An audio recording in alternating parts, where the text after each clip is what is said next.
তো hello guys, আমরা আজকে দেখবো নতুন গ্লোবাল ইভেন্টটা, মানে নতুন গ্লোবালটা আমরা করে নিতে পারবো।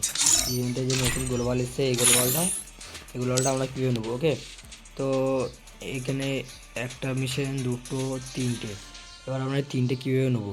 ওকে, এখানে লেখা আছে বুইয়া করতে হবে সিএস র্যাঙ্কে 4টে। ওকে, 4টে বুইয়া করলে দেবে, কিন্তু এ 44 মিনিট দেখাচ্ছে, 44 মিনিট পরে দেবে, এখন দেবে না। কিন্তু এখন মানে কালকে দিয়েছিল, ওয়ান ডে টু ডে দিয়েছিল, তো কালকে নেয়নি।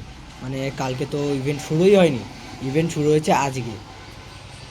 মানে না, ইভেন্ট চলবে কালকে, গতকাল ইভেন্ট আসবে। একটা গ্লোবাল ইমোটটা কিন্তু মারাত্মক গ্লোবাল, একবার দেখে নেই। গ্লোবালটা ইমোট কিন্তু মারাত্মক। 14টা বইয়া করা লাগবে গ্লোবালটা নিতে গেলে। ওকে, সিএস র্যাঙ্কে কিন্তু 14টা বইয়া করা লাগবে। এটা কিন্তু সিএস র্যাঙ্কে 9টা বইয়া করা লাগবে এটা নিতে গেলে। আর সিএস র্যাঙ্কে চার 4টে বইয়া করা লাগবে। এটা কিন্তু সিএস র্যাঙ্কের মাধ্যমেই তৈরি হয়েছে। ওকে, এটা কিন্তু শুধু সিএস র্যাঙ্কের জন্যই।